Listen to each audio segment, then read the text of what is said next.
તે સ્નેહનું ઠાકોરજીનું એક મિનિટ, મેં પહેલા શું પ્રશ્ન પૂછ્યો? 16 ચિહ્નોનું કર્યું છે એ કહો પહેલા બધાને, એટલે બધાને એક પ્રશ્ન પૂછી રહી છું હું, પછી એનામાં જઈએ છે આપણે. પણ મારો પ્રશ્ન શું છે કે 16 ચિહ્નોનું ચિંતન મનન કર્યું છે? This is my literal question. ના નિશાબેન, મત નથી થયું. ના. ઓકે, કોણ ના બોલી રહ્યું છે? એક બીરવાબેન, પછી બીજું હું બોલી રહી છું. હા, લાલી નથી કર્યું. લાલીએ પણ નથી કર્યું. પછી નથી 16 નું મેં પણ નહીં કર્યું. પછી મેં પણ નથી કર્યું કશું. હવે બધા જગ્યા તો એ ઊભા થઈને અંગૂઠા પકડો, ચાલો. ના, એટલે એનો મતલબ કે આજે આની પર આપણે કશું નથી કરી રહ્યા. આવું મને રેન્ડમ નથી જોઈતું કે એક જણ બોલ્યું, પછી એની ગાડીમાં બીજું ચડ્યું, પછી ત્રીજું ચડ્યું, અને જેને જેમ યાદ આવ્યું તેમ અત્યારે સત્સંગમાં કર્યું, મનન ચિંતન કર્યા વગર ખાલી ચર્ચા કરી. એવું મને નથી કરવું. આજે પણ નથી થવાની, પણ અત્યારે થોડોક ટાઈમ રહ્યો એટલે જોઈન થઈ છું. કાલે પણ જોઈન નથી થઈ અને મેં જોયું પણ નથી અને કશું કર્યું પણ નથી. ઇટ્સ ઓકે, જે જોઈન ના થયું એને હું કઈ જ નથી કહેતી માસી. સોરી, જેને પણ એવું લાગતું હોય કે હું વધારે પોસ્ટ કરું છું, પણ કરી રહ્યા છો તો મનન ચિંતન કરવાનો ટાઈમ મળતો હોય ને તો જ સત્સંગને પણ ટાઈમ આપો. Honestly speaking. નતો ટાઈમ રહ્યો મારી પાસે. મેં કીધું ને કે લતા માસી, તમે જોઈન નથી થયા એટલે હું તમને કહેતી જ નથી. Don't worry. એમાં શું જો ભાઈ, બધા જ સરખા છે. લતા માસી ખરા, ફઈ પણ ખરા, ને બધા વૈષ્ણવ સરખા. પણ મેં જે સાચી વાત કીધી કે કાલે હું જોઈન પણ નથી થઈ અને આજે પણ નથી થવાની. મારે થોડો પ્રોબ્લેમ હતા એટલે, પણ થોડો ટાઈમ રહ્યો એટલે હું આવી ગઈ છું. કે થોડીક વાર તો મારે સત્સંગ સંભળાવશે એમ કઈ જોઈન થઈ છું. સોરી અબાઉટ યોર લક. અત્યારે થોડી વાર સત્સંગ કરતા કદાચ બીજું સાંભળવા મળે તો સોરી. વાત નહીં કરવાની. ઓકે, તો હું માનું છું ત્યાં સુધી કોઈને મનન ચિંતન કરવાનો સમય મળ્યો નથી. બધાને ખાવાનો સમય મળ્યો તો, ઊંઘવાનો મળ્યો તો, ચાર જણને ફોન કરવાનો મળ્યો તો, એકદમ ફર્સ્ટ ક્લાસ પેટ ભરી ટીવી જોવાનો મળ્યો તો, અને સરસ રીતે ના નિશાબેન, એક પણ ટાઈમ નથી મળ્યો. સોરી. કશું નથી કર્યું બીરવાબેન. એક જ ટાઈમ જમી હતી કાલે. ઓકે, માફ કિયા. ચલો, એના સિવાય બીજાની સાથે જો આપણે તો હમણાં આગળ વધી જઈશું, નો ડાઉટ અબાઉટ ઇટ. અને હું એક વસ્તુ, એક જણ બોલે પછી બીજું બોલે યાદ કરે, અહીંયા આગળ સત્સંગમાં બોલવાનું એ ઇમ્પોર્ટન્ટ નથી. તમે એકચ્યુઅલી તમારા મનથી કેટલું મનન ચિંતન કર્યું છે ને એ ઇમ્પોર્ટન્ટ છે. અત્યારે આપણે લઈ પણ શકીએ અને હું કદાચ લઈશ તો બધાને યાદી પણ આવવા માંડશે અને બધા બોલવા પણ માંડશે, પણ એ બોલવું, એની પ્રેઝન્સ પૂરવી બોલવા માટેની, એની વાત અહીંયા નથી ચાલી રહી. વાત છે મનન ચિંતન અને વાગોળવાની, અને એમાંથી અનેક જે ભાવ ઉત્પન્ન થાય છે એને ઠાકોરજીની કૃપાથી, શ્રી આચાર્ય ચરણની કૃપાથી વધારે ને વધારે તત્વને જાણવાનું, એની વાત છે. અને ત્યારે જ શક્ય બને જ્યારે મનન ચિંતન થાય. ના, તમારી વાત સાચી છે. કાલે હું જોઈન નથી થઈ, પણ મેં ખાલી ઉપરથી 16 ચિહ્ન વાંચેલા હતા. તમે જયારે પોસ્ટ કર્યું ત્યારે હું બહાર હતી એટલે મારાથી નતું જોઈ શકાયું. પણ જો તમે થોડુંક ફરીથી લઈ શકો તો સારું, તો મને સંભળાશે. મેં ગઈકાલે સત્સંગ મને સાંભળવાનો સમય જ નથી મળ્યો. હું થોડુંક નહીં, હું તો 16 ચિહ્ન પર જેટલા વૈષ્ણવો અંદર પધારે એટલું લેવાની હતી બીરવાબેન. પણ જ્યારે મને એવું જોવા મળે કે કોઈએ કઈ જ મનન ચિંતન કર્યું નથી, ત્યારે હું ના કરી શકું. હું તો 16 ચિહ્નમાં 16 કરતા તો 32 બીજા પધારે વૈષ્ણવો. જયારે તમે 16 ચિહ્ન લઈને બેસો તો 32 ચિહ્ન પધારે, 32 વૈષ્ણવો મિનિમમ પધારે. હોમવર્કમાં રાખ, એટલે કાલે મનન ચિંતન કરીને વૈષ્ણવો જોડીને કાલે અમે કહીશું. નિશાન, વૈષ્ણવો તો મને નથી જોડતા આવડતું, પણ એ ચિહ્ન આપણે કાલે જોડ્યા હતા બકા. મિસ હંસાપરી, હું સત્સંગ નતો, મારે અપોઇન્ટમેન્ટ હતી એટલે આઈ ડીડન્ટ. હા, પણ આપણે છે ને કાલનો જે સત્સંગ છે ને એ સાંભળજો, કેવી રીતે આમાં વૈષ્ણવોને જોડાય. કારણ કે આ વૈષ્ણવોની કૃપાથી જ આગળ ને આગળ વધાશે. હું વારંવાર Okay. એકની એક વસ્તુ કહું છું, પણ મનન Okay. એમ ચિંતન કરશો ને Okay. ત્યારે વૈષ્ણવોને અંદર લેશો ને એટલે એમની કૃપાથી ઘણું બધું સમજાશે. નહીં તો સમજાવવા એક જેવું પણ દિવસ આપ સમજાશે. હવે હું પણ કહું છું કે આઈ વિલ મનન કરીશ, વાંચીશ, સાંભળીશ અને પછી કાલે ફ્રાઈડે તો એ કરજો. અને હમણાં જેવો મને ચાન્સ મળે છે લાસ્ટ હાફ એન અવરમાં હું આજ સુધીના બધા જ વિડીયોઝ યુટ્યુબ પર અપલોડ કરી લઈશ, તો તમે લોકો શાંતિથી સાંભળી શકશો. બરાબર? નિશા, ઓકે, બોલીશ. મને વાત કર. નિશા, હવે તું હોમ ટ્યુટરિંગ ક્યારે આપવાની છે? Any time you wish to. Thank you have to have a time. Yes, Jai We Shri have a Krishna time. Dear.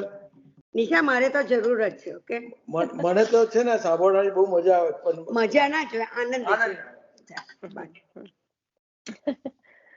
Okay, તો આપણે હવે વાંચનમાં આજે આગળ વધીએ છીએ અને આપણે સૌ આ ચરણાર વિંદનું આટલું બધું મહત્વ આપવાનું કારણ એ છે કે આ ચરણાર વિંદના દ્રઢ આશ્રિત એવા 84,252 વૈષ્ણવો અને એમને એ ચરણાર વિંદના દ્રઢ આશ્રયથી એ જીવન જીવ્યા છે અને એનો અનુભવ કર્યો છે. જે ચિહ્નો પ્રભુના, એમને તો એવું નથી કે એમને એવી સ્વાર્થપૂર્ણ પરાયણ ભક્તિ નથી કરી કે હું પ્રભુના ચરણમાં જાંબુ નું ચિહ્ન બિરાજે છે અને એ શ્રીને પ્રાપ્ત કરાવવા વાળું છે એટલે હું પ્રભુના ચરણનો આશ્રય લઉં, એવું નથી કર્યું. બરાબર? સંપૂર્ણ રીતે નિસ્વાર્થપણે પ્રભુના ચરણારવિંદનો દ્રઢ આશ્રય કર્યો છે, પણ એ દ્રઢ આશ્રય કરતા કરતા જે રીતે જીવન જીવ્યા છે એ એમના જીવનમાં જે કાંઈ બની રહ્યું છે અને પ્રભુએ જેમાંથી પણ એમને ઉગાર્યા છે કે જે તરફ પણ એમને વાળ્યા છે કે જે તરફ પણ એમની ઉર્ધ્વ ગતિ કરી છે અલૌકિકમાં, તો એ થવાનું ફક્ત ને ફક્ત કારણ છે કે એમના ચરણારવિંદમાં બિરાજતા આ ચિહ્નો અને એ ચરણારવિંદનું શરણ દ્રઢ રાખવા વાળા આ વૈષ્ણવોનું જીવન. એટલે આપણે એને ખાસ ફરીથી લઈશું. જ્યારે પણ પ્રભુના ચરણારવિંદ, જ્યારે તમે સેવામાં હોય, એક જ વખત દરસ અને પરસ, એક જ વખત આપણને ચરણ સ્પર્શ કરવાનો 24 કલાકમાંથી એક જ વખત મોકો મળે છે કે જ્યારે આપણે પ્રભુના ચરણારવિંદનો સ્પર્શ કરીએ. તો જ્યારે એ ચરણારવિંદનો સ્પર્શ કરીએ ત્યારે આની યાદી, આનું સ્મરણ કરીને એ ચરણારવિંદના દ્રઢ આશ્રયને દિવસે ને દિવસે વધુ ને વધુ દ્રઢ કરીએ. એ જ આપણે મુખ્યતા આની કરવા માંગીએ છીએ કે એવું નથી કે તમે લોકોએ કાલે કેમ નથી કર્યું, એવો બીજો કોઈ સંદર્ભ નથી મારો કહેવાનો, પણ મુખ્યતા એની સમજો, એનું તત્વને જાણો અને એ કરવા માટે તમારે મનન ચિંતન જરૂરથી કરવું જ પડશે. બરાબર? કોઈક વચ્ચે બોલી રહ્યું હતું. 61 નંબરનો પેજ ફરી મોકલજો ને. I will. યા, ખાલી છે ને એક શબ્દ આમ તું મેક આઉટ કરી શકે ને એટલું જ કટ થયું છે, પણ હું મોકલી દઈશ. પછી મને પુસ્તક હાથમાં નહીં લેવાયું તું ફરી વખત, એટલે પણ હું મોકલીશ. ક્રમમાં નહીં, પણ આમ ધ્વજા યાદ આવી ને ત્યારે મને ગુસાઈજીનો પેલો પ્રસંગ યાદ આવ્યો હતો કે ગુસાઈજી ગોકુલથી તઈ ગોપાલપુરા પધારે ત્યારે દૂરથી એમની નજર ધજા પર જ હોય અને પાછા જ્યારે ગોકુલ પધારે ત્યારે પણ એમની નજર એમની ધ્વજા ઉપર જ હોય. જ્યાં સુધી ધજા દેખાય ત્યાં સુધી ગુસાઈજીની નજર ઘોડા પર બેસીને એના પર જ રહે. એવો પ્રસંગ યાદ આવ્યો તો પછી કઈ બીજામાં જતી રહી એટલે છૂટી ગયું. એટલે ધ્વજાનું જે ધ્વજા હોય, ધ્વજા એ શું છે? તમે આપણે કાલે એક નાનું સરખું લૌકિક, આ બધાને લૌકિક સાથે જોડીને આપણે વાત કરી છે કે ધ્વજા શું છે કે તમે જે દેશમાં રહેતા હોય એની ધજા ફરકતી હોય, રાઈટ? હંમેશા ક્યાંય પણ. હવે જ્યારે તમારા દેશ પર આક્રમણ થાય અને જો કદાચ તમે હારી જાઓ તો તમારી ધ્વજા નીચે ઉતરે અને એમની ચડે. તો જ્યાં સુધી ધ્વજા ફરકે છે તો એ ફરકતી ધજા શેનું પ્રતીક છે? એ શું બતાવે છે? એ તમને નિર્ભય થઈને તમારા દેશમાં ફરવાનું પ્રતીક બતાવે છે કે તમે નિર્ભય છો, અમારું રાજ છે, રાઈટ? તો આ ધ્વજા છે એ ભક્તને હંમેશા નિર્ભયતા પ્રદાન કરે છે. એનું જ્ઞાન એને છે કે બધું બરાબર ચાલી રહ્યું છે અને એના અંતર્ગત એ ધ્વજાના જે કહેવાય કે સાનિધ્યમાં અમે નિર્ભયતાથી રહી શકીએ છીએ, એવું જ્ઞાન છે. ગોપી પ્રેમ કી ધ્વજા કહ્યું અને પછી કહ્યું ગોપીજનો ગુરુ છે. તો આપણે રહેવાનું કોના સાનિધ્યમાં? એ ધ્વજાના સાનિધ્યમાં તો રહેવાનું, એમના દ્વારા તો આપણને પ્રાપ્ત થશે.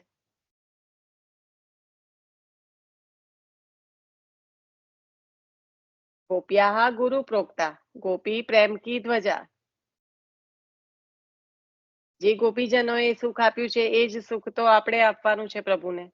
પણ એ ક્યારે બનશે, એ શક્ય ક્યારે બનશે? એમના સાનિધ્યમાં રહીશું ત્યારે ને. હું કહી દઉં બીજી એક એ વસ્તુ. જે પ્રેમની ધ્વજા જે ફરકે છે એના અંડરમાં આપણે છીએ, અને એમના દ્વારા આપણને જે કઈ પ્રાપ્ત થાય છે શ્રી આચાર્ય ચરણની કૃપાથી, તો એ જ તો લાડ લડાવવાનું, નંદાલયની તો રીતિ આપણને કરવાની કીધી. કેમ તો કે ગોપીજનોએ જે લાડ લડાવ્યા છે પ્રભુને, ગોપીજનોએ જે તત્સુખાત્મિકા ભક્તિ કરી છે એ જ તો આપણે પણ કરવાની છે. પણ એ શક્ય ક્યારે બનશે? પછી કમળમાં છે ને મને પેલું એ Hetal, we are not going into this. તું મનન કર, ચિંતન કર અને કાલે ફરી. ના કમળનું કારણ કે હું તને કરવા દઉં, પછી કોઈ બીજું બોલે તો એને ના નહીં કહેવાય. હવે 16 ચિહ્નો અત્યારે આપણે નથી લઈ રહ્યા. તું મનન ચિંતન કરીને કાલે જ આપણે લઈશું. કારણ કે તું કે એક લીધું તે બરાબર છે, તું બીજું લે, પછી મારાથી કોઈ બીજાને પણ એવું ના કહેવાય ને કે તમે ના લેશો અત્યારે. રાઈટ? ક્રમમાં નહીં, પણ હવે એમ છૂટા ક્રમમાં તો આમ પણ લેવાનું જ નથી.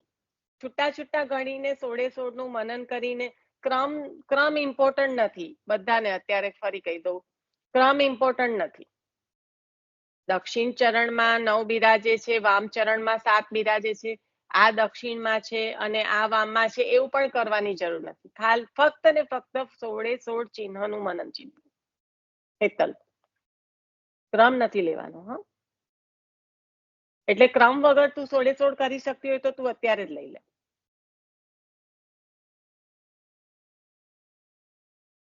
આ તો બધાને મનન ચિંતન કરવું છે ને, એટલે આપણે રાખીએ છીએ કાલના પર. બીજા એક પેજના નથી કર્યા મેં. ઓકે.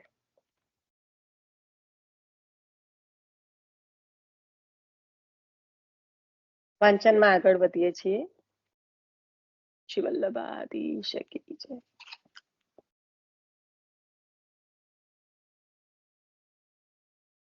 जन्माष्टमी के दिन श्री ठाकुर जी को सुबह पंचामृत क्यों होता है? रात को महाभोग आने के बाद श्री ठाकुर जी क्यों पल्ला झूलते हैं? આ પ્રશ્ન છે. આગળનો જે આખો લેખ હતો ને ચરણારવિંદનો ને, એનું સંકલન બ્રજરાલ વાછાણી જુનાગઢના કોઈ જે પણ વૈષ્ણવ હશે એનું હતું. હવે આપણે બીજામાં આગળ વધીએ છીએ. पंचामृत का प्रकार मूलतः सेवा नहीं पूजन है. श्री महाप्रभु जी ने अपने जीवन की प्रत्येक बातों को सेवा में पूर्ण ली है. उदाहरणतः हम इसलिए ब्याह करते हैं कि सेवा में एक साथी मिले. घर में इसलिए रहते हैं कि घर में प्रभु की सेवा करनी है. शास्त्र के विधान अनुसार हमें जो कुछ पूजन करना चाहिए उसे श्री महाप्रभु जी ने सेवा में बुन लिया है. वैष्णव शास्त्र के विधान अनुसार जन्माष्टमी, रामनवमी, वामन द्वादशी और नृसिंह चौदस यह 4 जयंतियों को हमारे इष्ट देव, फिर वे शालिग्राम जी हो या स्वरूप हो, पंचामृत कराना चाहिए. शास्त्र की विधि है कि ब्राह्मणों को संध्या करनी चाहिए. अतः अपने यहाँ ऐसा कहा गया है कि संध्या करके श्री ठाकुर जी की सेवा में जाए. पितरों का श्राद्ध करना चाहिए.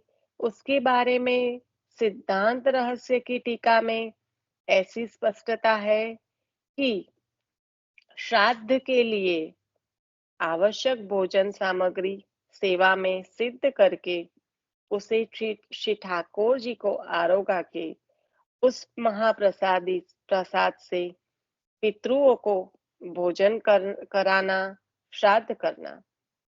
ऐसे अपने जीवन के सब क्रिया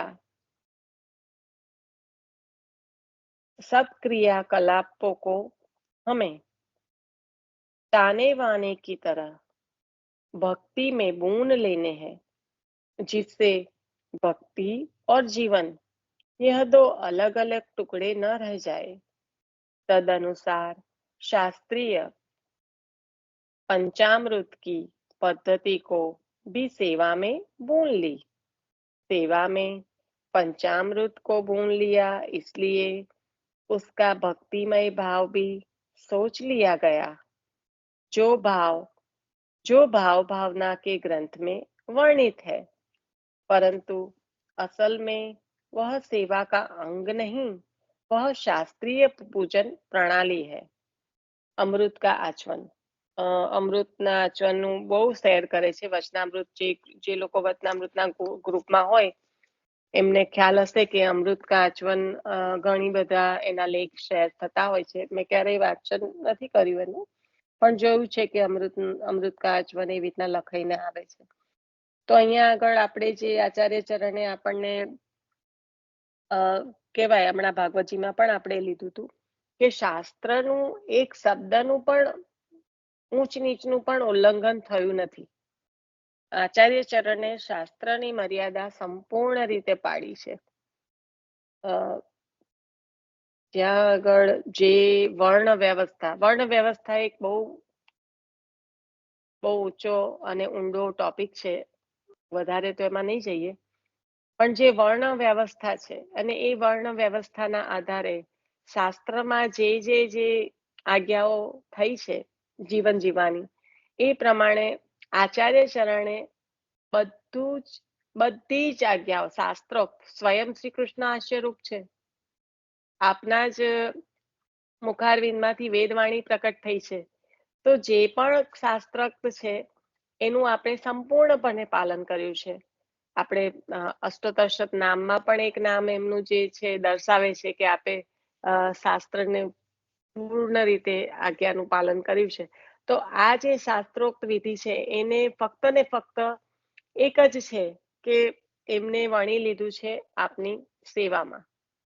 એટલે જ્યારે આ સંધ્યાવંદનનો પણ પ્રસંગ, સંધ્યાવંદનની પણ વાત થાય કે બ્રાહ્મણ છે તો એમને શાસ્ત્ર વિધિ પ્રમાણે તો સંધ્યા કરવી જોઈશે, અને એ સંધ્યા કરીને પછી એ સેવામાં જાય છે. અને જો ન જઈ શકે તો પણ શું, એ પ્રસંગની વાત આપણે વારંવાર કરી છે કે કયા પ્રસંગમાં, કૃષ્ણ ભટ્ટજીના પ્રસંગમાં શ્રી ગુસાઈજી પ્રભુ ચરણ કહે છે કે જો છૂટી જાય સંધ્યા, જો સેવાના કારણે, તો એ બાદ નથી.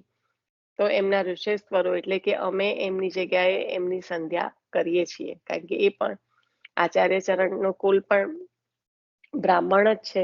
એટલે એમાં ચોખ્ખું નિર્દેશ કર્યો છે.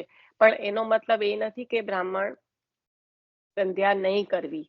હા, ચૂકી જાય તો એનો મતલબ કે સંજોગો અનુસાર જો સેવામાં અવેર થતી હોય તો સેવામાં અવેર નહીં કરતા સંધ્યાને છોડી શકાય, એવી વાત છે. બાકી તો બંને કરવાનું રહે છે જ. એ જ રીતે પંચામૃત સ્નાનની જે વિધિ છે, જે 4 જયંતીઓમાં આપણે પંચામૃત સ્નાન મંદિરમાં તો અવશ્ય થાય છે. ગૃહ સેવામાં પણ તમારી પાસે જે સ્વરૂપ બિરાજતા હોય એના પર આધારિત હોય. પણ આ જે પંચામૃત સ્નાન છે એ વિધિ શાસ્ત્રોક્ત છે, એને પૂજા કહેવાય છે, એ પૂજા વિધિ છે. પણ એને સેવામાં આ 4 જયંતીઓમાં આચાર્ય ચરણે સેવાના અંગ રૂપે વણી લીધી છે. એટલે અહીંયા આગળ કીધું કે જે બધી જે ક્રિયાઓ છે જીવનમાં, એને તાણા વાણાની જેમ ભક્તિમાં વણી લીધી છે, જેનાથી ભક્તિ અને જીવન બે અલગ અલગ ટુકડા નથી પડતા. કારણ કે ઘણીવાર બહુ મિસકન્સેપ્શન હોય છે કે અમે તો સંસારમાં રહીને અમારે તો આ કરવું પડે, તે. હા, બધું જ કરવું પડે. એ એક, કારણ કે આચાર્ય ચરણ જ્યારે આજ્ઞા કરી રહ્યા છે કે સંન્યાસ નિર્ણયમાં સંન્યાસની આજ્ઞા તો ક્યારે કરી છે, એક્સ્ટ્રીમ જ્યારે સિચ્યુએશન આવે ભક્તની ત્યારે સંન્યાસ નહીં. તો આપણને તો ભક્તિ માર્ગીય સંન્યાસની જ આજ્ઞા છે. આપણને જ્ઞાન માર્ગીય સંન્યાસ અને ભક્તિ માર્ગીય સંન્યાસ એટલા જ માટે આચાર્ય ચરણે ષોડશમાં બતાવ્યા છે કે એનો ભેદ આપણે સમજી શકીએ કે પુષ્ટિ જીવોને સંસારમાં રહીને સંન્યાસ એટલે કે ભક્તિ માર્ગીય સંન્યાસ પર ચાલવાનું છે, અને જ્યારે એ ભક્તિ માર્ગીય સંન્યાસની જ્યારે આપ આજ્ઞા કરી રહ્યા છે તો આપ સંપૂર્ણ રીતે જાણો છો કે જીવોની સ્થિતિ સંસારમાં કઈ રીતની છે ને એમાં રહીને એમને સેવા કરવાની છે. પણ જ્યારે એ ભક્તિને જીવનમાં વણ્યા વગર ભક્તિ અને જીવન એ બેને અલગ અલગ ટુકડામાં વેચવામાં આવે કે ચલો સવારે જેટલી પણ સમયની સગવડ છે, જેની પાસે જેટલો સમય ઉપલબ્ધ છે એટલો સમય પ્રભુની સેવામાં સંયોગમાં જે પણ કંઈ કરવાનું હતું એ પ્રભુને સન્મુખ થઈ ગયા અને બસ દાદરો ઉતર્યા નથી ઘરનો અને જીવન ચાલુ બીજી રીતના થઈ ગયું. અને બીજી રીતના એટલે સમજી શકાય છે કે કંઈ પણ એવા કાર્ય કે જે આચાર્ય ચરણ આપણને કરવાની આજ્ઞા નથી આપતા, પણ આપણે સેવા થઈ અને એને જીવનનો એટલે કે દિવસનો એક જુદો અંગ બનાવી દીધો કે હવે આ પહોંચી રહ્યા દ્રઢીના ચરણનો થઈ ગયો એટલે દાદરો ઉતરીને કંઈ પણ આપણે કરી શકીએ છીએ. એ પછી નાનામાં નાનું જૂઠ હોય કે નાનામાં નાનું આપણી કોઈ ક્રિયા હોય કે જે પણ આપણા પ્રભુને શ્રમ પહોંચાડી શકે, આપણા આચાર્ય ચરણના સિદ્ધાંતમાં બહુ વિપરીત રીતે અસર કરી શકે એવું હોય તો એ કહેવાય કે જીવનને તમે બે ટુકડામાં વેચી દીધું, એક તો ભક્તિ અને એક તો તમારું જીવન. એ ટુકડા થઈ ગયા. જ્યારે એને તાણાવાણાની જેમ જીવનમાં વણી લેવામાં આવે ત્યારે એ ભક્તિ જીવનના અંગરૂપ બની જાય. અને એ અંગરૂપ ભક્તિની જ અહીંયા આગળ આચાર્ય ચરણ આપણને વાત કરી રહ્યા છે કે શાસ્ત્રને પણ જોડીને સેવામાં જોડી દઈને, સંસારમાં રહેલા જીવનને પણ સેવામાં જોડી દઈને, તાણાવાણાની જેમ વણી લઈને ભક્તિ અને રોજબરોજની જે આપણી જીવનની ક્રિયાઓ છે એને બે ટુકડામાં નહીં વેચતા, એને સાથે લઈને ચાલવાનું. આપણને સતીશ કાકાએ પણ થોડા 3-4 સત્સંગ થઈ ગયા હશે, ખ્યાલ નથી મને એક્ઝેક્ટલી, પણ થોડા વખત પહેલા વાત કરી હતી કે આ જે પુષ્ટિમાર્ગીય જીવ છે અને સેવા પરાયણ જે જીવ છે, જે ભક્તિ કરી રહ્યો છે, એનું જીવનની શૈલી એ રીતે વણાયેલી છે. પુષ્ટિ જીવની જીવનમાં આ વણાયેલું છે. એ સત્સંગના ટાઈમે સત્સંગ, સેવાના ટાઈમે સેવા અને પછી ધંધાના ટાઈમે ધંધો. આ ત્રણેય અલગ અલગ અલગ અલગ રીતે પડતું નથી. એક જીવન જીવવાની પદ્ધતિ જે શૈલી છે એ એઝ અ પુષ્ટિ માર્ગીય વૈષ્ણવ એ હરપળ જીવી રહ્યો છે. એ જીવનનું કોઈ પણ કાર્ય કરી રહ્યો હોય તેમાં પણ આને જીવી રહ્યો છે, ત્યારે પુષ્ટિ માર્ગ કહેવાય, ત્યારે પુષ્ટિ માર્ગને જીવ્યો કહેવાય. એટલે અહીંયા આગળ ચોખ્ખું કહ્યું કે ભક્તિ અને જીવનને એને બે ટુકડા નથી કરવાના, એને અલગ અલગ નથી રાખવાના.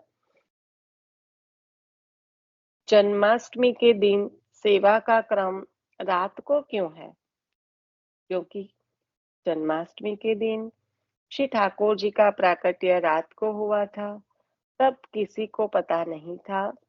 जब दूसरे दिन सुबह सबको मालूम पड़ा कि श्री यशोदा जी के घर श्री ठाकुर जी का प्राकट्य हुआ है, तब सब गोकुल वासियों ने उत्सव मनाया. तो कृपया मार्गदर्शन करें.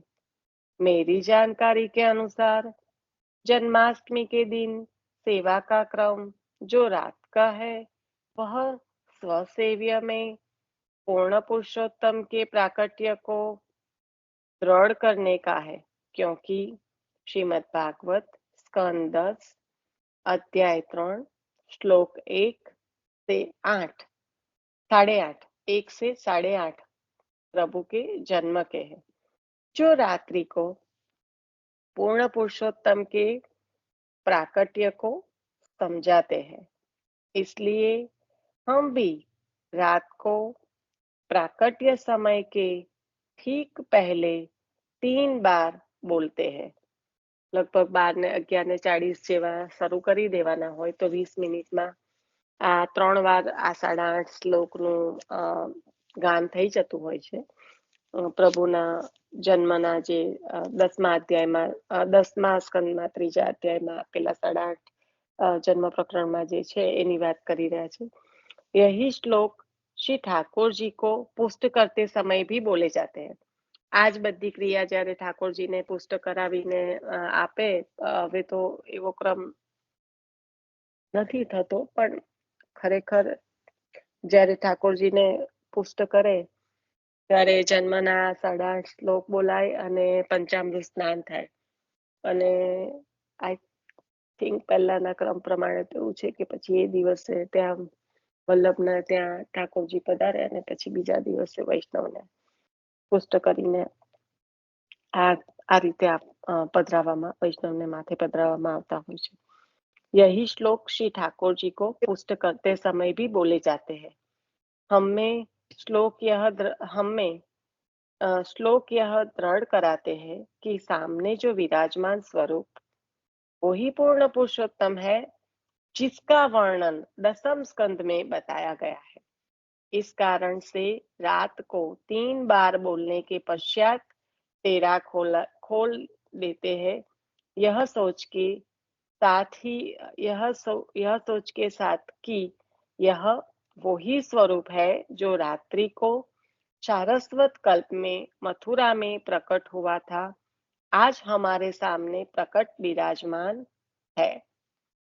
यह जन्मोत्सव या प्राकट्य उत्सव रात को नारद आदि मुनियों, अनुचर सहित देवों, ब्रह्मा जी, शिव जी द्वारा मनाया उत्सव है. यह स्वसेव्य के बारे में हम सोचे, दृढ़ करे कि यह वो ही स्वरूप है, इसलिए रात को मनाते हैं. दूसरे दिन सुबह से गोकुल को नंदराय जी के घर को उत्सव जो नन महोत्सव है वह मनाते हैं. આપણે ભલે જાગરણ મારે આઈ થિંક સતીશ કાકાને મેં પૂછ્યું હશે કે આઈ ડોન્ટ એક્ઝેક્ટલી રિમેમ્બર, પણ હા આઈ થિંક સતીશ કાકાને, પણ આપણે પણ પ્રભુને શૃંગાર સહિત જ્યારે પોઢાડ્યા હોય એ દિવસે જાગરણનો ભાવ કર્યો હોય તો મુખ્યત્વે મંદિરમાં ભલે ગમે એટલા દર્શન થતા હોય, તમે જાઓ બધું છે, પણ જ્યારે આપણને ખબર છે કે એ જ પૂર્ણ પુરુષોત્તમ વલ્લભના પધરાયેલા આપણે માથે આપણા ઘરે બિરાજેલા છે, તો 12 વાગ્યાનો જે સમય છે ત્યારે લાઈક આઈ સેડ કે 20-25 મિનિટમાં 8.5 શ્લોકને 3 વાર સુંદર રીતે ઉચ્ચારણ સાથે થઈ જતા હોય છે. તો એ સમયે આપણે આપણા સ્વસેવ્યના એમાં સાનિધ્યમાં રહીને ભલે પ્રભુ પોળ્યા હોય, દ્વાર બંધ હોય, આપણને ખબર છે કે સવારે જ્યારે આપણે સેવામાં આવીશું ત્યારે જ આપણને દર્શન થશે, પણ એ ભાવના કરીને આપણે પણ ગૃહ સેવામાં આ ક્રમ કરી શકીએ છીએ. અને અહીંયા આગળ જે રીતે કીધું કે આ યાદી કરાવે છે કે જે સારસ્વત કલ્પમાં પ્રકટ થયા હતા એ જ પૂર્ણ પુરુષોત્તમ આપણા માથે શ્રી આચાર્ય ચરણના પધરાવેલા બિરાજમાન છે. સંકલન ગિરીશભાઈ શાહ એમનો આ લેખ હતો. હવે બીજા પર આગળ જઈએ છીએ. श्रृंगार के दर्शन में तिलक, अक्षत और आरती उतारी जाती है, वह मार्कंड पूजा के भाव से होती है. હવે જે શૃંગારમાં જે તિલક થાય છે, આપણે આ વખતે વાત થઈ હતી કે મેં પૂછ્યું હતું રાજભોગનું સારંગ રાગનું હતું તો મને થયું કે તિલક ક્યારે, પણ તમે બધાએ કીધું હતું કે પ્રણાલીમાં છે જ કે શૃંગારમાં તિલક થાય. તો આ જે તિલક, અક્ષત અને જે આરતી ઉતારાય છે એ ભાવ માર્કંડ પૂજાનો છે. કારણ કે આપણે બધા જાણીએ છીએ, આપણામાં તો એવું નથી હોતું, પણ ઘણા બધા જે બ્રાહ્મણો હોય એમનામાં તો માર્કંડ પૂજા એટલે આપણે તો ગૌસ્વામી બાલકોના જન્મદિવસ પર જોઈએ છીએ કે માર્કંડ પૂજા થતી હોય. મુખ્યત્વે માર્કંડ ઋષિના ભાવથી જે આયુષ્યની એના માટેની આ પૂજા છે. તો એ ચિરંજીવીઓની પૂજા થાય. ચિરંજીવીઓની પૂજા થાય માર્કંડેય પૂજામાં.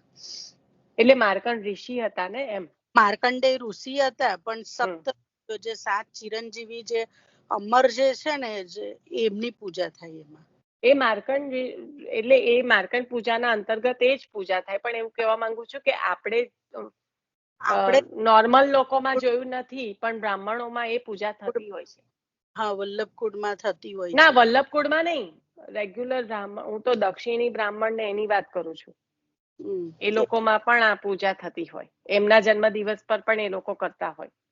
જે માઇલસ્ટોન જેવી બર્થડે એ લોકો સેલિબ્રેટ કરે ને, લાઈક 68th ને એવી, તો એ લોકો આવી પૂજા કરતા હોય. મને નથી ખબર, પણ કોઈક બ્રાહ્મણ સાથે હું વાત કરતી હતી, એ તેલુગુ દક્ષિણના બ્રાહ્મણ છે, તો એમને પછી કીધું કે અમે તો માર્કંડ પૂજા કરીએ. મેં કીધું ઓકે. તેલુગુ હોય તો કદાચ પોસિબલ છે, કારણ કે ના, I don't think so Telugu હતા, પણ એ દક્ષિણના બ્રાહ્મણ છે એટલું મને ખબર છે. તેલુગુ તો નતા. 7 ચિરંજીવોના નામથી ઘઉંની ઢગલી કરે અને એમાં થાય. હવે તો બતાવે છે ને, હવે તો ઝૂમ પર થાય છે, પૂજા થતી હોય છે, તો આઈ થિંક વચ્ચે પણ કોઈ પાલકની માર્કંડ પૂજાનું લાઈવ બતાવતા હતા. નિશા, એ લોકો દર બર્થડે માં માર્કંડ પૂજા કરે. હા, દરેક બર્થડે માં કરે. આ તો હું નોર્મલ લોકોની વાત કરું છું. આપણે તો વૈષ્ણવોમાં તો એવું ના હોય, પણ એક બ્રાહ્મણની સાથે વાત કરતી હતી ને, તો એમને 68th કે 78th બર્થડે હશે, તો એવું કહેતા હતા કે મારી માર્કંડ પૂજા છે. એટલે એ નોર્મલ લોકો પણ કરે છે, એમ એવું કહું છું. બ્રાહ્મણ હોય ને. બરાબર છે, મેં મિસ કર્યું તે. ઓકે. श्रृंगार के दर्शन में तिलक अक्षत. નિશા, એક મિનિટ, તું હમણાં પંચામૃત લે છે ને, એટલે હમણાં જન્માષ્ટમીના સત્સંગમાં સતીશ કાકાએ લીધું હતું, રાઈટ? કે ક્યારે ક્યારે પંચામૃત સ્નાન આવીને ક્યારે ક્યારે અભ્યંગ થાય ને એવું, બરાબર? પણ જેની પણ પાસે તૃતીય ગૃહની પ્રણાલી બિરાજતી હોય ને, તો હમણાં જે તિલકની પણ વાત નીકળી ને, તો આપણે આખા વર્ષમાં કયા કયા દિવસોએ તિલક થાય છે ને નિશા, એ પણ એમાં આપી દીધું છે. હા, કે 13 વખત છે તિલક થાય એનું લિસ્ટ નિશા. ગૃહ સેવામાં હવે એમાં તો ગૃહ સેવા એટલે કારણ કે ગૃહ સેવામાં તો નથી હોતું ને એટલું બધું. આપણે તો ખાલી દિવાળી ને એ જ નહીં, અન્નકૂટના દિવસે. બરોબર છે, પણ આપણી પ્રણાલીમાં તો એવું નથી લખ્યું ને, છૂટું નથી પાડ્યું. જો જયારે એવું હતું કે વૈષ્ણવોને ત્યાં પણ ઠાકોરજી શૃંગાર સહિત પોળે આપણને કીધું વૈષ્ણવોને ત્યાં કરીને. હા, એવું લખ્યું છે. જયારે અહીંયા આગળ લખ્યું છે કે શ્રી ઠાકોરજીને નીચે લખેલા દિવસોએ તિલક થાય. બાકી 13 વખત આપણે ગૃહ સેવામાં તો નથી કર્યું, એટલે ખબર નથી. પૂછી જોવાનું સતીશ કાકાને, પ્રશ્ન પૂછી જોવાનો, લખી રાખવાનું. અને ક્યારે ક્યારે થાય ને તો શૃંગાર સહિત. કારણ કે કાલે મેં એવું જ પૂછ્યું હતું, એટલે મારે તો વાત નથી થઈ, પણ હું તો એમને મેસેજ કરું તો એ બિચારા મેસેજ, કારણ કે ડિસ્ટર્બ ના કરાય કોઈને ફોન કરીને એટલું. પણ કઈક કારણસર, પેલું મારે તો હજી પેલો જન્માષ્ટમીનો સત્સંગ બાકી રહ્યો છે, એટલે મારે તો એની વાત થતી હતી. એટલે મેં એમને ટેક્સ્ટ કર્યો હતો, તો પછી એમને મને, કારણ કે મને એવું હતું કે રાધા અષ્ટમી એ તો આપણે પલ્લાનું પદ લઈએ, યુગલ સ્વરૂપ પલ્લામાં બિરાજે ઝૂલે, એટલે મેં કીધું પલ્લું કરાય, તો કે હા, ગૃહ સેવામાં આપણાથી કરાય, કારણ કે ત્યાં ભીતર કરી દેતા હોય છે, ત્યાં મંદિરમાં અંદરના ક્રમમાં થઈ જાય. પણ આપણે તો આમે ક્યાં વૈષ્ણવોને ત્યાં તો એ જ આપણે જ છે સેવામાં, બીજું કોણ છે આપણા સિવાય, રાઈટ? એટલે કે હા, તમારે જરૂરથી તમારે પલ્લું ઝુલાવાય રાધા અષ્ટમીના દિવસે ઠાકોરજીને, એમને કીધું હતું એવું. કારણ કે બધું જ આપણે એવું કરતા હોય, બધું જ શૃંગાર થી રહીને બધો જ જે છે એ ક્રમ તો જન્માષ્ટમીનો જ છે રાધા અષ્ટમીના દિવસે, તો પછી પલનું કેમ નહીં? એટલે મને થયું તો પૂછ્યું તું, એટલે એમને હા પાડી હતી. અને એ પણ આવે છે ને એકચ્યુઅલી કીર્તન પલ્લાનું સારી રીતે ઉલ્લેખ થયો છે. અવાજ સંભળાય છે બધાને? ओके. श्रृंगार के दर्शन में तिलक अक्षत और आरती उतारी जाती है, वह मार्कंडेय पूजा के भाव से होती है. तिलक दर्शन का भाव नित्य लीला में श्री ठाकुर जी, हाँ एक वस्तु આપણે જે આ પંચામૃત ને મહાભોગ અંદર આવી ગયું કે કઈ નહીં, ચલો હજી આગળ આવશે, પછી તે વખતે લઈ લઈશું. नित्य लीला में श्री ठाकुर जी उस समय पर पृथ्वी पर पधारने के लिए तैयार हुए, तब श्री स्वामिनी जी आदि गोपीजनन ने श्री ठाकुर जी को विदाई का तिलक विजय किया, उस भाव से आज श्री ठाकुर जी को तिलक होता है। કેટલો સુંદર ભાવ કયો કે ઠાકોરજી પધારવાના છે તો નિત્ય લીલામાં ઠાકોરજીનો સમય જે ભૂતલ પર પધારવાનો થયો ત્યારે ગોપીજનોએ ને શ્રી સ્વામિનીજીએ જે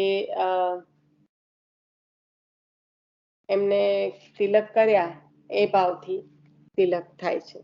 मध्यरात्रि में जन्म समय शालिग्राम को पंचामृत स्नान होते हैं, बाद में शीतल भोग आता है, उसके बाद 8 समा का भोग यानी कि महाभोग आरोगने पधारते हैं। आहिरों में एक रीत है कि जन्मदिन रात्रि योगों में जिसका जन्मदिन हो उसे पूरी रात जगाया जाता है। आहिरोनी रीत कही कि आहिरों में एक रीत है कि जन्मदिन रात्रि जगों में जिसका जन्मदिन है हो उसे पूरी रात जगाया जाता है। इसलिए जन्माष्टमी की रात्रि में सैयाजी बिछाए जाते नहीं। जन्माष्टमी के दिन सैया भोग में रात्रि के बीड़ा सिंहासन के पास रहते हैं। उस दिन जब बुधवार रोहिणी नक्षत्र हो तो अति उत्तम है। પ્રભુનો જે જન્મનો જે એ છે એમાં જો આવી રીતના બુધવાર ને રોહિણી નક્ષત્ર હોય તો સૌથી ઉત્તમ। प्रभु का जन्म रात्रि को होता है तो पंचामृत स्नान प्रातः क्यों होता है?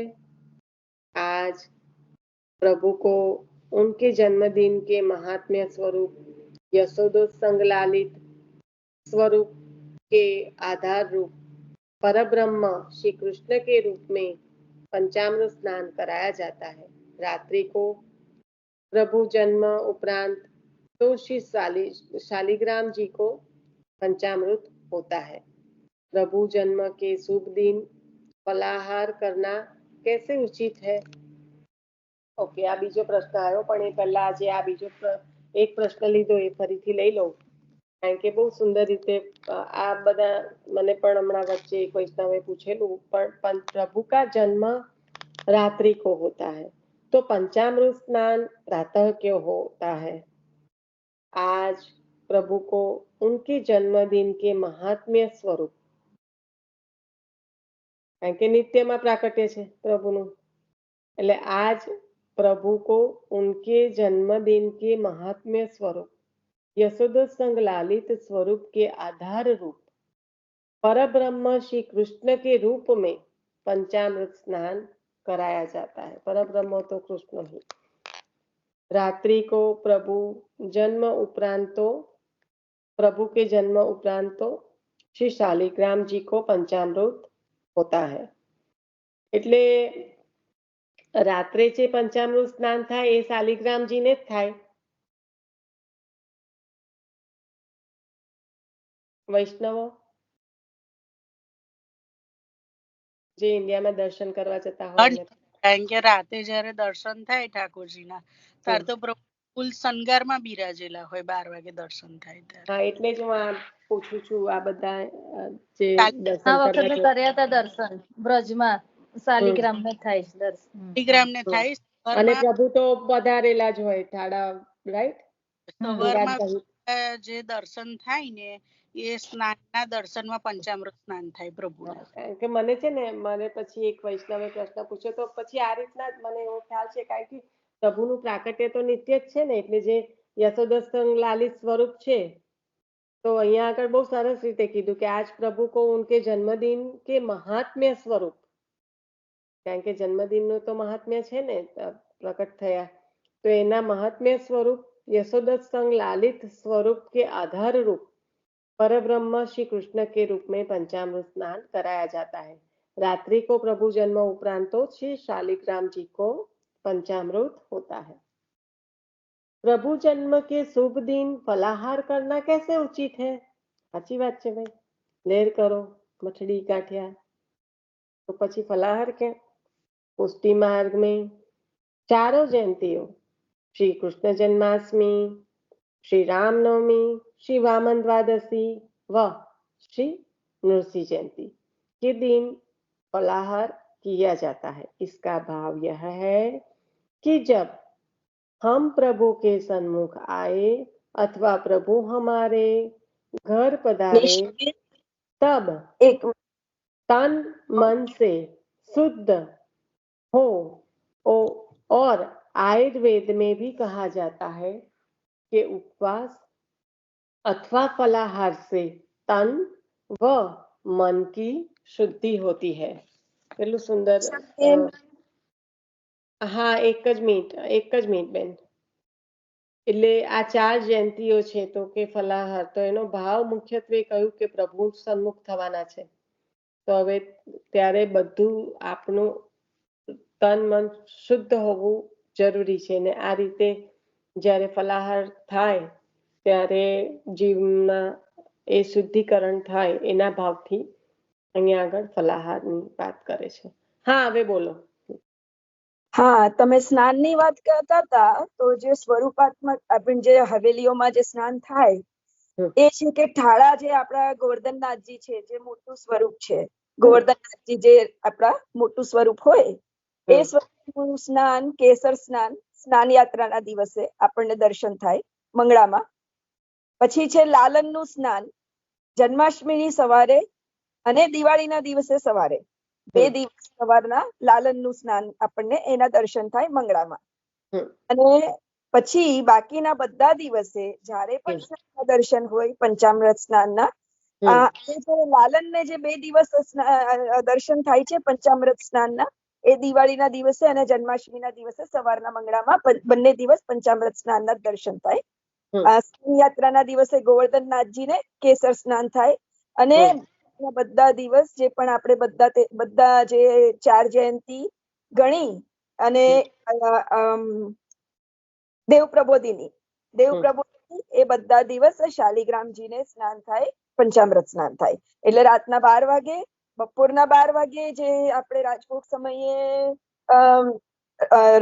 રામ ભગવાન રામનવમી વામનવા જયંતી 2 બપોરના 12 વાગે સાંજના 6 વાગે નરસિંહ જયંતી અને રાતના 12 વાગે કૃષ્ણ જયંતી અને દેવ પ્રબોધિની એ રાતના એ સાંજના ક્રમમાં જ્યારે પણ દેવ જાગે ત્યારે શાલિગ્રામજીને પંચામૃત સ્નાન થાય।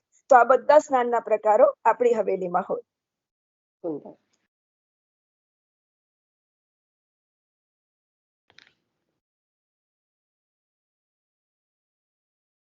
આમાં આવી રીતના જીવની શુદ્ધિકરણ ને કીધું કે એટલા માટે પ્રભુના પ્રાકટ્યના દિવસે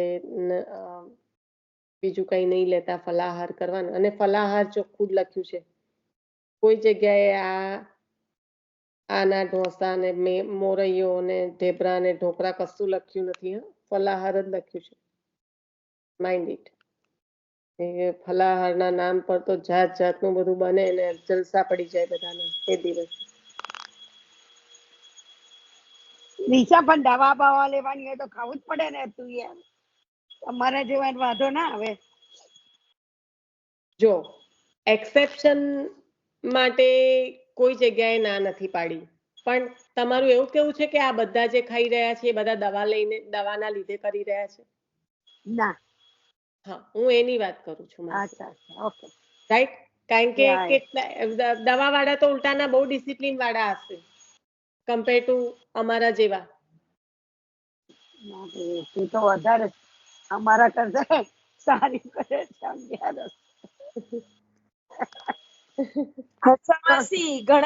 ઘણાને પ્રોબ્લેમ હોય તો સવારના નાયા પહેલા ચા પીવી પડે તો ચા ની સાથે નાસ્તો કરવો પડે। ભાઈ હું કરું છું કારણ કે મારે એકવાર બહુ ખરાબ એક્સિડન્ટ થઈ ગયેલો ખાધા વગર। પણ ના પહેલું દેહનું ધ્યાન રાખવાનું તો આપણે સેવા કરી શકીશું બરાબર કારણ કે આપણે એક્સરસાઇઝ કરીએ સવારમાં તો એક્સરસાઇઝ તમે નીચે બેસી શકશો આસન પર તો તમે પ્રભુને પ્રભુની સેવામાં, તો પછી જેટલું જ્યારે જે થવાનું છે એ આપણે રોકી નથી શકવાના, પણ આપણે જેટલું સાચવી શકીએ આપણા દેહને એટલું તો કરવાનું છે. યા બરાબર છે. એ તો પેલા કડી વાળા પણ બોલેલા કે શરીર સારું હશે તો સેવા થશે, એટલે એ પ્રમાણે ખાવું પડે તો ખાવાનું, એમ કે નાસ્તો કરવાનો. બરાબર. ઓકે. હવે એના પરથી એક વાત કરું ઈશા, કે માસારે જયારે મેં બ્રહ્મસમણ અપાવ્યું, માસા ગુજરી કે પહેલા 6 મહિના પહેલા જ અપાવ્યું હતું, તો આપણે પ્રકાશભાઈ ત્યાં હું ગઈ હતી પૂછવા માટે કે એમને આટલી તકલીફ છે, મારે પાછું ઓપરેશન આવશે તો બ્રહ્મસમણ મારે લેવડાવી દેવું છે, કારણ કે તેનો કઈ ભરોસો નથી, એમને કોઈ લીધું નથી અને મારે એમને બ્રહ્મસમણ અપાવું તો અપવાસ કરાવશે.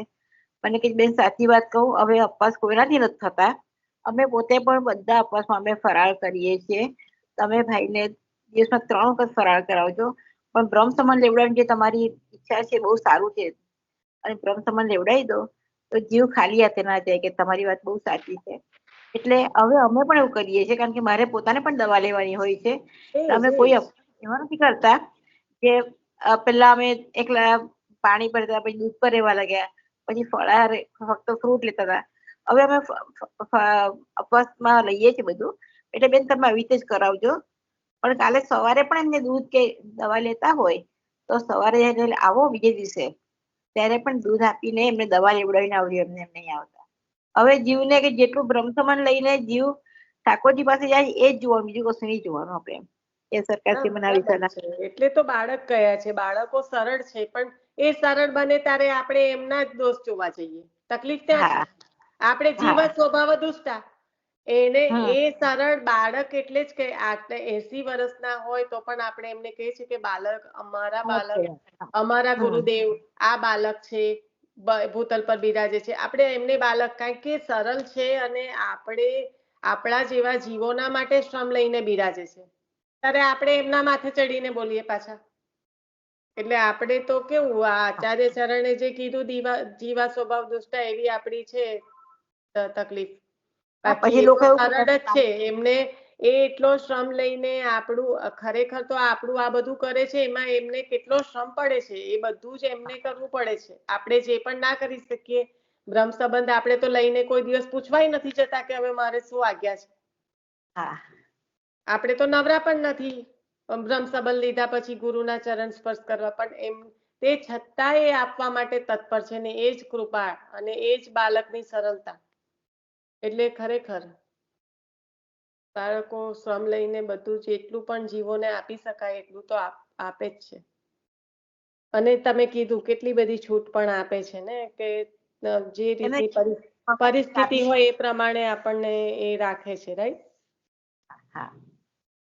અને તમને કોઈ પણ વસ્તુ કે ભાઈ તમારી વસ્તુ થઈ જશે, તો એના માટે એ પોતે શ્રમ લઈને બધું કરે. બહુ શ્રમ પડે એમને, બહુ શ્રમ શાંતિ. પડે. આ બહુ સાચી વાત કીધી તમે. આપણે એક અને એટલા માટે જ આપણું કંઈ પણ લૌકિક લઈને નહીં જવાનું બાળકો પાસે. કારણ કે એ ભલે કે પણ એના માટે એ પોતે શ્રમ લે પાછા. એટલે આપણા માટે બહુ ના સારું કહેવાય.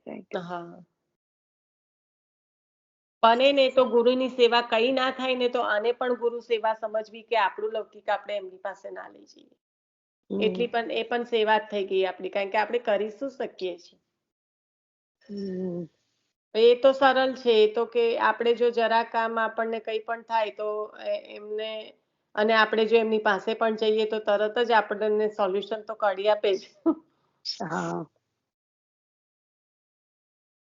હવે પંજરીનું છે, અને હવે આપણો સમય થઈ ગયો છે, એટલે અહીંયા આપણે રાખીશું, કારણ કે આ એક લઈશ પણ બીજું બાકી તો રહેવાનું છે, કઈ આગળ પૂર્ણ તો થવાનું નથી, એટલે આપણે અહીંયા જ સ્ટોપ કરીએ. તો એ ઘણું બધું આપણે હવે છે ને લગભગ 3 પેજ, એટલે 3 ના 6 કહેવાય, એટલા પેજ જેટલું જ રહ્યું છે. ઘણું બધું આપણું થઈ ગયું છે, પણ સારી રીતે આમાં બધું આપેલું છે, સારી સમજ છે. શ્રી વલ્લભાધીશ કી જય. આશરો લઈ લેશો? દેવના ચરણ સ્પર્શ કરીએ ને તો એટલા એમને સર્વોત્તમના પાઠ કરવા. હે વૈષ્ણવો જેટલા ચરણ સ્પર્શ કરે તેમને કરે. હું લઈ લઉં. હા, તે એટલા માટે જ ને નૈના માસી, કારણ કે આ બધી જે આપણે ચરણ સ્પર્શ કરીએ તો આ બધી એનર્જી છે આપણી એનર્જી પણ ટ્રાન્સફોર્મ થાય ને એમનામાં, એમને એટલા સર્વોત્તમ કરે ને એટલે પછી એટલા સર્વોત્તમ કરવા પડે. પછી વારે વારે આપણે ચરણ સ્પર્શની આશા રાખીએ, પણ એવું ના કરાય. અને ઓછું કરવાનું અને કામ પૂરતી એ તમને સલાહ તો બધી જ કહેશે પણ એમને કયા વાર્તાજીમાં આવે છે? હા, કયા વાર્તાજીમાં આવે છે? શું કોઈ મને છે ને એમનો અવાજ જ નથી આવતો. ખબર નહીં મને નથી આવતો કે બીજા બધાને નથી આવતો. ના, મને પણ નથી આવતો. ઓકે, હા, બહુ દૂરથી બોલતા હોય કે એવું કશુંક લાગે છે. એવું છે. નૈનાબેન સંભળાતું તમારો નથી. અવાજ છે ને વોલ્યુમ નું બટન ચેક કરો સાઈડમાં, વોલ્યુમ જ તમારો લો હશે. તમારો માંડ માંડ અવાજ આવે છે. અડધું તો હું ગેસ કરીને બોલું છું. તો હું એમ કહું છું કે કોનો નથી આવતો? મારો નથી આવતો. તમારો આવે છે, પણ પેલા જે નૈના માસીના બેઝ પર જ તમે પૂછો છો ને કયા વાર્તાજીમાં આવે છે, પણ એ આખું બોલે છે ને તો સંભળાતું નથી. અષ્ટભટના વાર્તાજીમાં આવે છે.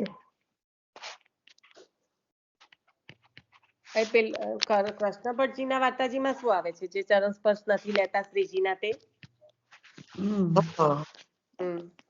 ચરણ સ્પર્શ તો માખી પણ લે, પણ જો મારી પાત્રતા હોય તો મને શ્રીજી આપશે એમ.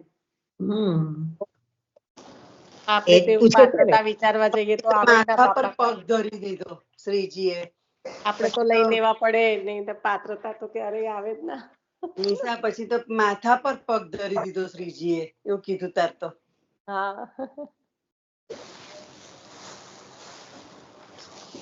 બસ એક જ વાર, પછી ફરી કર્યા પણ નથી. એને હૃદયમાં પધરાઈ દીધા. એકવાર થયા તેને હૃદયમાં પધરાઈ દીધું એ સ્વરૂપ. પછી કશું ફરી કર્યા પણ નથી.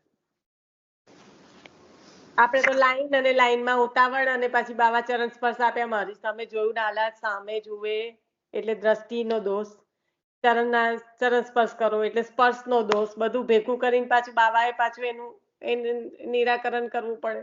તોય આપણને કેટલો આગ્રહ. મેં જોયું દ્વારકેશ બાવાએ છે ને એક બેન થી થતા ઉંમર વાળા હતા. એ બેન થી નીચે હતા ને જે ઉપર હતા તો ચંપસ નતા થતા, તો એ બેન ને સામે ચાલીને જે પગ લાંબા કરી નાખે. ચરણ લંબો કર્યો હશે. હા, કેટલા નસીબદાર મેં આ બેન જો એનું જય જય અમે અધિકારી નો હોય ને. ના, એ પણ બાવા એટલે એકચ્યુઅલી વલ્લભકુલ બાળકો પણ વૈષ્ણવ માટે તરસે છે.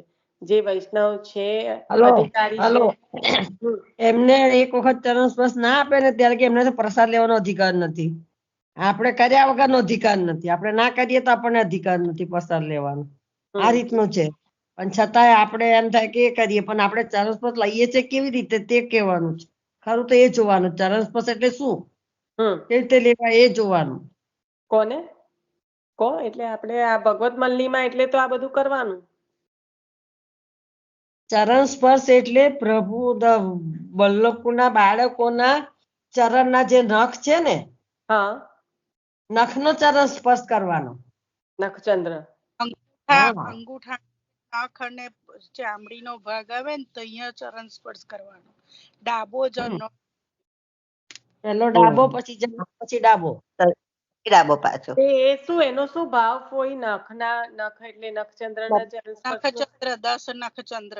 એક જ 10 મિનિટ. નખચંદ્ર છે ને, જેવી રીતે એક ચંદ્ર નો અજવાળું નથી તો આપણામાં તો 10 ચંદ્ર મળે આપણને. પછી કેટલું અજવાળું થાય આપણા હૃદયમાં એમ. શ્રી વલ્લભ નખચંદ્ર છટાબીન, એ જ ને ભાવ. સબ જગમાં અંધેરો. હા, તે હું બોલો ને મારી પાસે બોલાવડાવવું જરૂરી છે. કીધું તો ખરું બકા.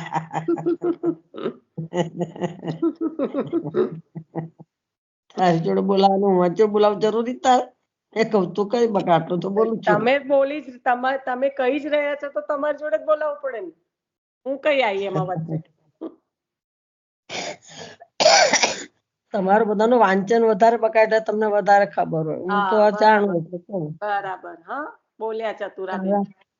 અને અમારું આવશે ને ખરેખર ખાલી કોઈને ઉપર ચડાવવા નહીં. આ વાતો છે ને સાચી વાત કહી દઉં, સત્ય ઘટના કઉ છું, સત્ય વસ્તુ કઉ છું. હવે વાંચું છું ને મને કશું યાદ નથી રહેતું, તારે જવાબ શું આપું કે મને? ચાલ કે વાંચેલું હોય છે તોય ભૂલી જાઉં છું, ફરી વાંચું તોય નથી ખ્યાલ આવતો મેં વાંચ્યું છે એવું. પછી હું તને જવાબ આપું, ચાલ મને કે. તમારા પહેલેનું છે તે જ તમને જવાબ મળે છે. અંદર એટલું કોઈ ભરેલું બધાને છે. એવું છે, તમારે એકલાને એવું ના થાય. બધાને ઉંમર પ્રમાણે કાલે જ મારા ડોક્ટર સન જોડે વાત થઈ કે મને કેમ આ વસ્તુનું મગજમાં ક્લિક જ ન થતો શબ્દ. તો કે મમ્મી ધીમે ધીમે બ્રેન તમારું એ થતું જાય, એટલે એને થોડી એક્ટિવ રાખવાનું. તમે તો વાંચો છો ખરા, પણ ઉંમર પ્રમાણે બ્રેન થોડું થોડું આપણું શરીર જેમ રીતે ઘસાય તેમ બ્રેન પણ ઘસાય એમ ઘસાય પણ ને હું શું કઉ છું, જયારે હું આ હવે રીતના યાદ નથી રહેતું બેટા, કે એટલે તમને તમે જવાબ આ શું કહો આપ્યો? પેલું કહો, ત્યારે તમે મોટા લોકો તો મારી વાતને ઇગ્નોર જ કરો, પણ તમારા મોટા સિવાય અમારા જેવાય બધા બહુ છે સત્સંગમાં, એટલે મારે હા એ કેવું. બરાબર છે બકા, એટલે અમને ના ખબર હોય ના કરેલું હોય પણ છતાં યાદ ના રહે તો જવાબ હું આપીએ તમને કે? ના, એ તમારે તમે મને એ શું બોલીએ બાબતમાં આપણે ઇગ્નોર જ કરી કરવાનું. દેવાની. હે હું જયારે કહું ને ત્યારે તમારા મોટા લોકોએ મને ઇગ્નોર કરી દેવાની, પણ મોટા સિવાય બધા બહુ છે. પછી બધાનું જ હું આ બધાને જ એવું કહું કે હા બરાબર છે કઈ વાંધો નહીં, ના ના, એ તો બરાબર, તારો 101% વાત સાચી છે બેટા. પણ અમે યાદ ના રહે તને જવાબે શું આપીએ? અમારા જેવા તો નથી યાદ રહેતું, એટલે કરીએ હું કે? હું તો ઘણી વાર એવું થાય કે મેં કઈ હતી રાજે કઈ આઈને ઉભી રહી, એવું થાય જ મને. બોલ કે પહેલા તો મને વાર્તા જે હું દરેક ફોન નો નંબર સાથે મને યાદ રહેતું તું. બોલ તમારા લોકોએ છે ને આનંદ લેવાનો, જયારે હું આ બધું કરું કે આ ચાલુ કર્યું એને નકામું એવું કરવાનું. ના, એવું નકામું નથી, જરૂર બોલે છે, પણ અમારા જેવાનું ભેજું ખલાસ થઈ ગયું તો શું કરીએ અમે બકા? વેર ભરાઈ ગયો છે, સાથ આપીશ. સંસારી ના એટલે વેર ભરાઈ ગયો છે અંદર, તે શું કરીએ અમે? પ્રેમીલાબેન સાથ આપીશ. આપણે હમણાં વાત કરી ને કે વલ્લભકુળ પણ વૈષ્ણવો માટે તરસે, એટલે દીનતા વાત કરી કે બાબાએ સામેથી ચરણ સ્પર્શ આપ્યા. તો આપણા ઘરોમાં પણ એવું હોય કે વડીલો જે એકદમ જ બહુ વલ્લભકુળના નજીક હોય તો આજે વલ્લભકુળ પણ સામે નમીને વડીલોને એકદમ નમે છે. એવું નહીં એ વડીલોના પાસે પગે પડાવવું એવું પણ વલ્લભકુળ નથી કરતા. વલ્લભકુળ સામે ચાલીને વડીલોને પણ નમે છે. એટલું પણ આપણે જોયેલું છે. એટલે દીનતા જે કહી, બાળકની દીનતા જે કહી, એ સાક્ષાત સર્વે વલ્લભકુળ પાસેથી આપણને શીખવાનું છે. અને કેટલું આપણે મેરે તાજ ચરણ કા સેવક, આપણે ગુસાઈજી પ્રભુમાં જોયું છે, કૃષ્ણદાસ અધિકારીજી જેલમાં ગયા ત્યારે પ્રસાદ સુદ્ધા નથી લીધો. મેરે તાજ ચરણ કે સેવક કો જેલ મેં ડાલા, એવી રીતના જ આવે છે ને. એટલે કેટલું બધું અને વૈષ્ણવો માટે તરસે છે. વૈષ્ણવોની જોડે એમને સત્સંગ કરવો હોય, બાળકોને હલો આપણે કરફ્યુ ચાલતો હતો ને, આપણે કરફ્યુ રહેતો હતો ને તોફાન વખતે, તે પેલું રોજ દર્શન કરવા જઈએ, 11 વાર તહેવારે બેઠકે જઈએ ને, પછી આ કરફ્યુ ચાલતો હતો એટલે કોઈનાથી જવાય ના ને, કરફ્યુ છૂટ્યા પછી જઈએ ને તે બબ્બાજી એવું કે આજે અમને બહુ આનંદ આવ્યો. એમ કેમ છે કે છે આજે અમારા વૈષ્ણવ પધાર્યા ને, કે આટલા દિવસે અમે વૈષ્ણવ વગર તરસતા હતા કે. અરે અમને તો એટલો અનુભવ છે. ભાભીજી ના શબ્દો કઉ છું અત્યારે મોટા અમ્માના. કોઈ અમે તો એવો અનુભવ કર્યો છે, મારા સસરા મંદિરે ના ગયા હોય 10, 10:30 તો મોટા સરકાર વ્રજભૂષણલાલ મહારાજ ઘરે પધારે કે કેમ વિઠ્ઠલ તું દેખાયો નહીં, તાર તબિયત સારી છે કે નહીં.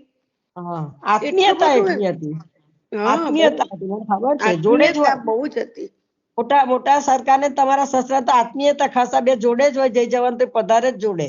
એ તો મને ખબર છે બધા. એ તો મને એકવાર મારે એવું થયું તું, અહીંથી હું નીકળી ને તો મને થયું કે ચાલ આજે જેને ચરણ સ્પર્શ કરવા છે જવું, એમ કરી અહીંથી બેઠકે ગઈ ખરી. બેઠકે ગઈ ને તો બાવાશ્રી કઈ પધાર્યા, દરવાજા આગળ લીફમાં બેસવા પધાર્યા. અને તમારા સસરા હો હતા, ઉઠા કાકા હો હતા. પછી જે કરો કે છે આ ચરણ સ્પર્શ કરે તો લીફમાં બેસી ગયા, તરત બહાર ગયા, પધાર્યા. બોલ આ લીફમાં બેસતા બેસતા મને ચરણ સ્પર્શ આપ્યા હતા. આત્મીયતા હોય છે અને વૈષ્ણવને એ ઓળખે છે, પણ વૈષ્ણવનો સંગ તરસે છે. બાળકો પણ વૈષ્ણવનો સંગ તરસે છે. બરાબર છે. જીવની તત્પરતા હોય આપણો પૂરું જ કરે. બાકી અહીંથી બેઠકે જઈએ ને તમે પહોંચતા સુધી ને 2 મિનિટ મોડી પડી તો પહોંચી નીકળી જ ગયા હોત ને. બહાર બરાબર. પધારી જ ગયા હોય. હમ અને આમાં બેસવા તો જતા એકદમ કે નિષ્કંચન વૈષ્ણવ હોય ને કે એક રૂપિયો પણ ના ધરી શકતા હોય એવા વૈષ્ણવોને જીવોને તો પણ પહેલા બાળકો ચાન્સ આપે એમને માટે પહેલા પધારે. એવા વૈષ્ણવોને તો બોલાવડાવે કે અમને બોલાવો, કેમ ચરણ સ્પર્શ કરવા નથી આયા, એમ એવી રીતે એટલું નિષ્કંચન હોય તો પણ ઓળખે ને, જીવને આપણે ઓળખી જેવા જાય. ચંખે છે ને એ પણ આપણો સંગ ચંખે છે. અને જીવને ઓળખી જાય તો આપણે ગમે તે કહીએ પણ. ચાલો આપણે આશરો લઈ લઈશું. પહેલેનું છે બધું વાગોળો, બાકી આજનું કશું યાદ નથી રહેતો. સાચી વાત કહી દઈએ. આ વાત તમે મુખ્ય બધો વસ્તુ છે. ડેટાબેઝ જે સ્ટોર કર્યો છે ને અંદર બધું આખી જિંદગી એને વાગોળવાનો અને અમાર એ જ જેવાને કરવું છે, આપવાનું. એ જ કરવું. પણ સમય યાદ આવે પછી ભૂલી જવાય, પણ સમય નીકળે ને કઈ આવે તો તરત બધું તાજું થઈ જાય. વસ્તુ સારું છે રાતે સાંભળ્યું તો કાલે મને થાય કે કાલ તો આજે માથે કાલે બધો જવાબ અપાશે. બીજી સવારે હું ભાઈ સાંભળ્યું હોય ને પાછું તો પણ મને યાદ નથી. મારે બહુ વધી ગયું. ઓકે, આપણે આશરો કોકિલા માસી લઈ લેશો, પછી પાછું આપણે જરાક મારે છે ને આ પુસ્તક લઈને વાંચન કરવા બેસું ને પછી આશરો ના બોલાય ને ત્યાં સુધી ઊભી નથી થઈ શકતી. લઈ લઉં. બેટા વાંચન પૂરું થાય તો પુસ્તક પધરાઈ દેવાય, વાંધો ને નીચે પધરાવાય. હા બેટા, કરાય એવું? ઓકે. હા, આ બાવાશ્રી નથી હોતા આપણે જે આપણે દંડવત પ્રણામ કરતા પહેલા પુસ્તક દંડવત કરી નીચે નથી પધરાવી દેતા બાજુમાં? તો હું આશરો ના બોલે ત્યાં સુધી મારથી એ ના થાય એટલે હું ના એવું નહીં વિચારવાનું. પછી બોલે છે ને બાબા જો સણબ રાજાનો સત્સંગ ખબરજે અને પછી જો દેતું. આ તો આપણને શીખવાડે છે, બાળકો શીખવાડે છે કે કેવી રીતે રહેવું, જીવન આપણું કેવી રીતે જીવવું એમ. ગોવર્ધન નાથ કી જય. એ પોતે સત્સંગ કરે છે તો પુસ્તક વાંચ્યા પછી પુસ્તકને દંડવત કરે છે, મસ્તકે લગાડે છે, પછી પધરાઈ દે છે. દ્રઢઈ ના ચરણ કેરો શ્રી વલ્લભ નખ ચંદ્ર છટા વિન સબ જગ માઝ અંધેરો ભરોસો દ્રઢઈ ના ચરણ કેરો સાધુ